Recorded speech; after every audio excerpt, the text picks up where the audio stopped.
Quorum पूरा है जी। राजा परवेज अशरफ साहब। जनाब स्पीकर, शुक्रिया शुक्रिया जनाब स्पीकर। जनाब स्पीकर, आज नई नई तारीख बन रही है। यह भी एक तारीख का हिस्सा होगा कि जब अपोजिशन की तरफ से अमेंडमेंट पर बात करने की कोशिश की गई और आपने माइक आखिरकार दे दिया 6 दफा बंद करने के बाद, तो गवर्नमेंट का एक वजीर खड़ा होकर कोरम पॉइंट आउट करता है और भाग जाता है। जनाब स्पीकर, मैं बड़े संजीदगी के साथ आपसे यह बात करना चाहूंगा कि यह जो अमेंडमेंट है इसके मुहरकात क्या हैं, इसके पीछे इंटेंट क्या है। वो जनाब शाह महमूद कुरैशी साहब ने अपनी तकरीर में खुद कहा कि ना तो हमारे पास नंबर हैं ना नंबर होंगे, लेकिन हम अपोजिशन को एक्सपोज करना चाहते हैं।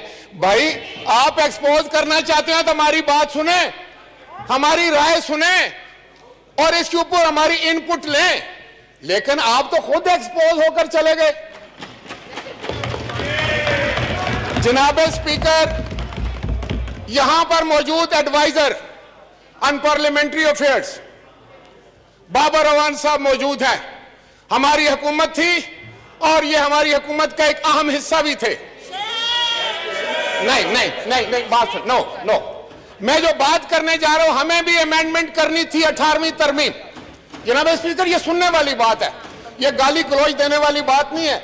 18वीं तरमीम करनी थी, हमारे पास भी नंबर्स नहीं थे, और जब नंबर नहीं थे तो उसके लिए हमने ये किया कि हमने एक अक्रॉस द पार्टी एक पार्लिमानी कमेटी बनाई और पार्लिमानी कमेटी को ये इख्तियार दिया कि वो अपना चेयरमैन इलेक्ट करे, और फिर रजा रबानी इलेक्ट हुए।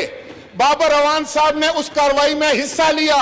शाह महमूद कुरैशी जो आज बातें कर रहे थे, उनको इस बात का इल्म है, और वो मेरे छोटे अजीज जो यहाँ मौजूद है चौधरी साहब, इनको भी पता है।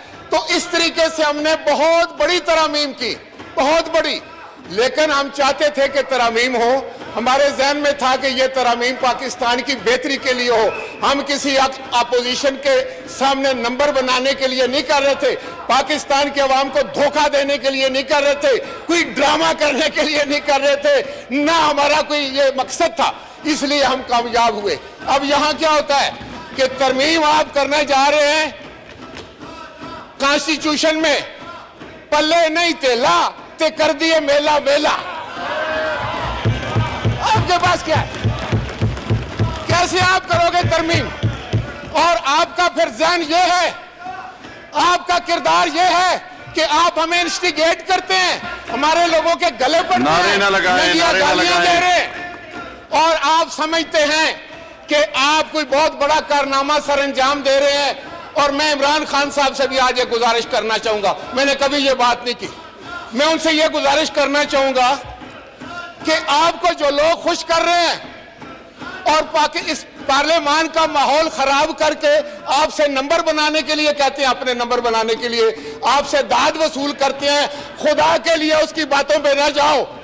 उन्होंने सबको खराब किया है, उन्होंने नवाज शरीफ को खराब किया, आसिफ जरदारी को खराब किया, मुशर्रफ को किया, चौधरियों को किया, अभी आपको भी करने जा रहे हैं। जल्द आपको पता चल जाएगा कि असल कौन है और नकल कौन है। ये झूठे और मकार लोग ये हमें दर्श देते हैं और ये 10 बजा कर समझते हैं इमरान खान खुश हो जाएगा। देखो, मैं आपको बताऊं, जो लोटा है ना वो बात करने के काबिल नहीं। मैं जनाब स्पीकर, मुझे इस बात पर फख्र है कि 40 साल पहले जिस टिकट पर मैंने इलेक्शन लड़ा था, मेरा निशान तीर था। 40 साल के बाद मेरा बेटा भी तीर के निशान पर इलेक्शन लड़ता है। तुम क्या बात करते हो? गिरबानों में मुंह डाल के सोचो, कहां वफा। और मैं ये बताना चाहता हूं जनाब स्पीकर, मैं इनको बताना चाहता हूं, और वो है कि खुदा जाने वहशत कहां ले चली, खुदा जाने वहशत कहां ले चली है। निकल हम गए दश्ते मजनू से आगे, ये फारग हो गए, इनको पता ही नहीं क्या होने जा रहा है। तुम कह रहे हो तुम मंजिल की तरफ बढ़ रहे हो, मैं समझता हूं तुम भटक चुके हो। तुम भटक चुके हो, आइंदा तुम्हारी आवाज नहीं आएगी। तुम एक ना एक शोशा उठाते हो, कभी तुम एक अमेंडमेंट लाके, कभी कोई कानून साजी करके, ताकि अवाम समझ ना सके कि तुमने बिजली के साथ क्या किया। तुमने बिजली की कीमतें बढ़ाई। मैं अगर मुझे रेंटल कहते हो तो मैं 4 रुपए का यूनिट देता था, तुम 26 रुपए का यूनिट देते हो। शर्म करो, शर्म करो, शर्म है नहीं है? शर्म की अगर मिलती बाजार से तो मैं लेकर इनको दे देता, खुदा की कसम। स्पीकर साहब, मैं आपसे यह कहना चाह रहा था कि अवाम रोटी को तरस रहे, उनके बच्चे फाके कर रहे हैं, गैस की कीमतें बढ़ रही हैं और बिजली की कीमतें बढ़ रही हैं, आटा नहीं मिल रहा, चीनी चोर है ये, और कहते हैं कि हम अमेंडमेंट करने जा रहे हैं। ना हमारे पास नंबर है, ना हमारे पास तादाद है। तुम क्या करोगे यार? मैं तुम लोगों को जानता हूं, तुम कवाल हो, तुम मेंबर नहीं हो, कवाल हो, कवाल। और कवाल की बात का कवाल भी नहीं हो, हम नवा हो, हम नवा। पीछे ताली बजाने वाले बजाते रहो। लेकिन जनाब स्पीकर, अब संजीदा बात यह है कि इस तरमीम को, जनाब स्पीकर आपकी तवज्जो, इस तरमीम में है क्या?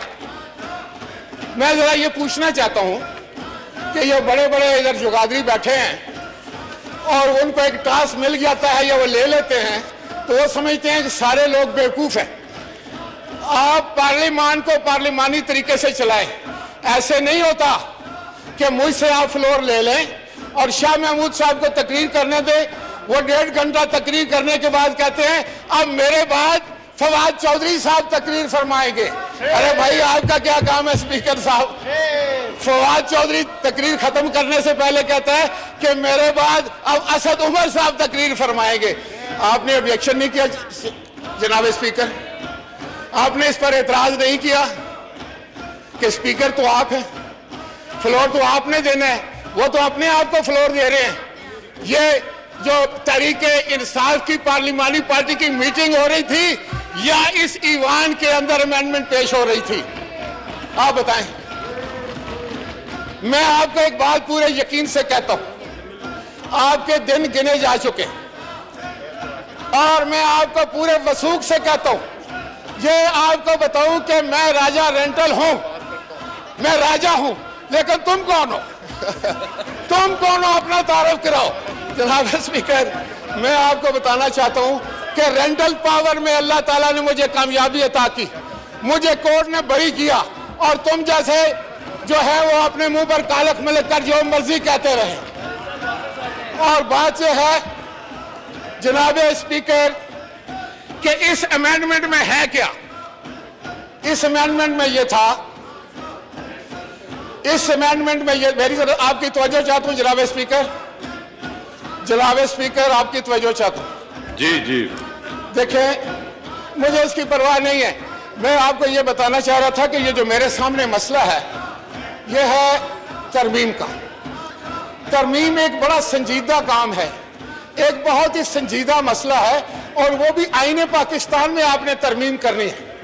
आपने इस हाउस का माहौल ठीक रखना है, आपने हमसे गुफ्तगू करनी है, आपने ऐसा एनवायरनमेंट बनाना है जिसमें हम बैठकर बात कर सकें। लेकिन जब आप जंग करेंगे, लड़ाई करेंगे, दुश्मनाम देंगे, नंगी गालियां देंगे और नवीद कमर जैसे शरीफ आदमी के गले पड़ेंगे तो फिर समझ लग जाती है कि आप अमेंडमेंट नहीं करना चाहते। आप चाहते हैं कि कल 5 फरवरी, कल 5 फरवरी है, यौम यकजहती कश्मीर है। आपको कश्मीर से कोई बातचीत नहीं है। आपने कश्मीर का सौदा कर दिया है, आपने कश्मीर बेच दिया है और पाकिस्तान के अवाम को आप धोखा देना चाहते हैं। जनाब स्पीकर, मैं ये जरूर बात करना चाहूंगा कि इस वक्त महंगाई और बेरोजगारी ने, वजीर साहब अली मोहम्मद फिर यहाँ कोई बात नहीं कर सकेगा इंशाल्लाह। तो मैं कह रहा था जी, मैं अभी वाइंड अप करता हूँ। मैं कह रहा था कि अवाम के हालात देखें। यहाँ हम आते हैं अवाम की बात करने के लिए, हमारा एडजर्नमेंट मोशन है जिसमें हम बिजली की कीमतें जो बढ़ी हैं उस पर बात करना चाहते थे, हम जो महंगाई है उस पर बात करना चाहते थे, हम जो मुल्क में बेरोजगारी है उस पर बात करना चाहते हैं। जनाब स्पीकर, और ये जानबूझकर माहौल ऐसा बनाते हैं कि हम अवामी मसाइल ना उठा सकें, हम अवामी मसाइल पर बात ना कर सकें। आप कस्टोडियन है इस हाउस के, आप इस वक्त बिल्कुल कंफ्यूज्ड हैं, आपको समझ नहीं लग रही कि आप क्या करें। ये बड़ी दुख की बात। कंफ्यूज नहीं हूं मैं, बिल्कुल यहाँ पे जो है बाइतमाद बैठा हूँ, बिल्कुल बैठे कोई हुए इस तरह का हैं, मसला लेकिन नहीं मैं है। ये समझता हूँ कि अगर आप कंफ्यूज नहीं है तो जो कुछ आपके सामने हुआ तो आपने क्या उसका नोटिस लिया? कराची के 2 मेंबरान जिनके नाम हम नोट कर चुके हैं, तीनों के, उन्होंने आकर इधर हमला किया। ये जगह बदमाशी की है, रिकॉर्डिंग में हर चीज है, वो बाद में पता चलेगा किसने किस पे हमला किया। वो बिल्कुल मैं आपको बताना चाहता हूं जनाब स्पीकर कि अगर इस तरह होगा ये उखाड़ा बनेगा। ये ना तजर्बाकार लोग हैं, ये नाअहल लोग हैं, ये कुछ नहीं जानते, इनको समझ नहीं है कि पार्लियामेंट क्या चीज है, कहां से उठाकर इनको गली कोचों से आप ले आए हैं। इनको पहले तरबियत करवाएं, इनको समझाएं कि पार्लियामेंट क्या चीज है। ये अपोजिशन का काम कर रहे हैं, इनको पता ही नहीं है नादानों को। अपोजिशन का काम है कि वो रंपस करती है, अपोजिशन का काम है वो डेस्क बजाती है, और ये बजा रहे हैं। इससे पता चलता है कि ये जमात और ये हुकूमत नाअहली और नकम्मेपन की तमाम सरहदें अबू कर चुकी है। अब तो शायद वो वक्त आ गया है, अब तो वो टाइम आ गया है कि ये अवाम जो है वो इनको इंतजार में है, ये उनको मिल जाए तो इनका तिया पांचा हो जाएगा। वो बिजली के बिल जो इमरान खान दिखाया करता था कि फाड़ दो, कहता था महंगाई हो तो वजीर आजम चोर है, तो आज वजीर आजम चोर है। वजीर आजम तो चोर नहीं था ना, वजीर आजम चोर है क्योंकि तुम्हारे वजीर आजम की बात कर रहा हूं। वजीर आजम कहता था अगर बिजली की कीमत बढ़ती है तो बिल मत दो, वजीर आजम चोर। वो कहता था अगर आटे की कीमत बढ़ती है तो वजीर आजम चोर। जनाब स्पीकर, क्या मैं ये गलत कर रहा हूं? आपने नहीं सुना था? आप कसम उठाएं आपने ये बात इमरान खान के मुंह से नहीं सुनी, और अगर सुनी है और आज बिजली की कीमतें बढ़ रही हैं, जो 4 रुपए का यूनिट मैं देता था आज वो 28-30 रुपए का हो गया है, तो क्या अब भी वजीर आजम चोर नहीं है? एक्सपंज किया कब जाएगा उसको चोर है? बताएं वजीर आजम। सर ये अपने वजीर आजम को गालियां निकलवाने वाले लोग हैं, ये मैं आपको सच कहता हूं। ये जब हमारे यहां करते हैं, किसी को गाली देते हैं, यहां से गाली इमरान खान को आती है। ये इमरान खान के दुश्मन है, ये इमरान खान को गालियां निकलवाने वाले ढीठ लोग हैं, ढीठ। खामोश हो जाए, खामोश हो जाए। और जनाब स्पीकर, जिसकी खुद इज्जत नहीं होती वो दूसरे की इज्जत नहीं कर सकता। ये कहां से आए? पहले इनका जुग्राफिया तो बताएं हमें। ये अपने वजीर आजम को भी बेइज्जत करते हैं इसी हाउस में। वो मैंने सुना है कि 4 दफा कोशिश कर रहे हैं यहां आने की, वो आ नहीं सक रहे। वजीर आजम इस हाउस में इसलिए नहीं आ रहा इनकी हरकत की वजह से, इनकी हरकतों की वजह से।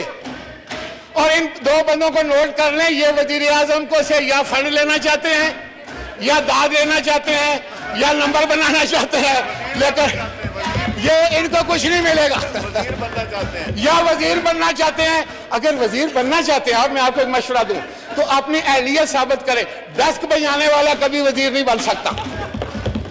तो मैं आखिर में जनाब स्पीकर, ज्यादा वक्त मैं नहीं लेना चाहता, मैं ये कहना चाहूंगा आपसे कि ये तरमीम जो पेश की गई है पाकिस्तान के अवाम को सिर्फ एक ड्रामा दिखाने के लिए, अपोजिशन को बदनाम करने के लिए। हमारी इनपुट लो, हमने कहा एक पार्लिमानी कमेटी बनाओ, उसका एक मुतफिका तौर पर चेयरमैन बनाओ, उसके बाद बाज को बुलाओ और मुकातबे फिक्र के लोगों को बुलाओ, खासतौर पर कानूनदार जो अदारे उनको बुलाओ, उनके सामने ये डिस्कस करो, उनकी इनपुट लो, हम भी इनपुट देंगे। अगर ये मुल्क के हक में है, अवाम के हक में है तो जरूर होनी चाहिए। लेकिन जनाब स्पीकर, असल जो बात है मैं अभी आपको बता दूं। जनाब स्पीकर, अहमद डोगर जी साहब, मेहरबानी, मैं अहमद डोगर साहब से माफी मांगते हुए जनाब स्पीकर में आखिर में एक बात आपको बता दूं, असल हकीकत क्या है। असल हकीकत यह है कि ये डेस्क बजाने वाले भी जो है वोट दूसरी तरफ देना चाहते हैं। इनको पता है कि इनके बंदे भाग जाएंगे, पंजाब में वो भाग जाएंगे, हमसे लोग कांटेक्ट कर रहे हैं, हमें इन्होंने बताया है कि हम डेस्क बजाते रहेंगे लेकिन हम आपके साथ रहेंगे, इसलिए मैं आपको एक्सपोज कर रहा हूं। बहुत शुक्रिया जी। ये वोट शोर है, इनको अगर आप रोकना चाहते हैं, मैं आपको बता देता हूं कि इमरान खान ने ठीक फैसला किया था, लेकिन ये नहीं पास होने देते इस आईनी तरमीम को, ये नहीं पास होने देते इस आईनी तरमीम को। हम तो बात करना चाहते हैं, हमारे सारे लोग बात करना चाहते थे, ये नहीं करना चाहते क्योंकि इन्होंने एडवांस पकड़ लिया है। बाबा बदनाम हमें कर रहे हो और अपना करतूत नहीं पता तुम्हें, क्योंकि तुम कहीं का ईंट कहीं का रोड़ा, भानुमती ने कुंभा जोड़ा। तुम्हारा ना कोई तरीके इंसाफ से तल्लक है, ना किसी सोच से तल्लक है, पार्टियों से भागे हुए भगोड़े हो, लोटे हो, पैसे बनाना चाहते हो, अगली इलेक्शन में आना चाहते हो, लेकिन अवाम तुम्हें पहचान चुके हैं। अब इंशाल्लाह ताला पीडीएम गली गली गली गली तुम्हारा जो है वो इस्तकबाल करेगी, गली की हर नुक्कड़ पर आप हमें मिलेंगे। और जब हम इस्लामाबाद में आएंगे तो फिर मैं वजीर आजम की तरह ऐसा नहीं करता, मैं वजीर आजम रहा हूं, मैं ऐसा नहीं कर सकता क्योंकि वजीर आजम के मनसब के खिलाफ। लेकिन मैं बता दूं कि जब हम इस्लामाबाद आएंगे तो आपको पनाह नहीं मिलेगी। ये जो करतूत आप कर रहे हैं ना, आप मुझे नजर ही नहीं आएंगे, हम आपको ढूंढ कर निकालेंगे, ढूंढ कर घरों में जाकर निकालेंगे कि भाई आप आए और हमसे ऐसा करें, हमारी असेंबली में बैठे गुफ्तगू तो करें। हम तो चाहते हैं कि गुफ्तगू करें। अभी आप बताएं, अभी नहीं। तो आपको अगर इमरान खान को अपने मेंबरान पर नहीं भरोसा तो मैं उनको मशवरा यह दूंगा, पहले दिन के पता नहीं एक सूबे में से 25-30 भाग गए थे, अब तो मेरा ख्याल है 70% इनके साथ नहीं है। इलेक्शन आप सेनेट का मेरे हिसाब के मुताबिक हार चुके। You have lost the election. You have lost the election. And if you are sincere to bring this amendment in the House, there is a laid down procedure. Where is the input of the opposition? आपस में नारेबाजी ना करें, आप लुकमे ना दें और जो है वो और उसको आप बढ़ाते जा रहे हैं, दूसरे को टाइम और दिलाते जा रहे हैं। आप ये हरकतें ना करें। आप जनाब स्पीकर, मुझे ये बताएं, दोस्तों से मैं पूछता हूं, इनका मुझे बड़ी इज्जत है, ये बिल 12 मिनट में पास होना चाहिए था कमेटी से। कोई खुदा का खौफ करे, यहां किसी को बात नहीं करने देते आप। और आप जो है फिर जमहूरियत का झंडा, नए पाकिस्तान का झंडा, दो नहीं एक पाकिस्तान का झंडा। ओ बाबा, ओ बाबा, ओ बाबा, खुदा का खौफ करो झूठे लोगों, क्यों परेशान कर रहे हो पूरे पाकिस्तान को? पाकिस्तान का तो तुम लोगों ने सत्यानाश मार के रख दिया, तुमने हर इदारा तबाह करके रख दिया, तुमने इकोनॉमी को तबाह डुबो कर रख दिया। तुम्हारे पास कोई प्रोग्राम नहीं है, तुम्हारे पास कोई किसी किस्म का प्लान नहीं है। और कभी यह भी देखा था कि मुझे तकरीर से रोकने के लिए गवर्नमेंट सारी जो है वॉकआउट कर गई और हम अपने जो है कोरम पर बैठे हुए, हम अपने कोरम पर बैठे हुए हैं। यार कुछ तो वो, मैं किसी का लफ्ज तो उधार नहीं लेना चाहता, लेकिन कुछ ख्याल होना चाहिए आपको। ख्वाजा आसफ जो है वैसे भी जेल में है, उसका लफ्ज मैं नहीं इस्तेमाल करना चाहता।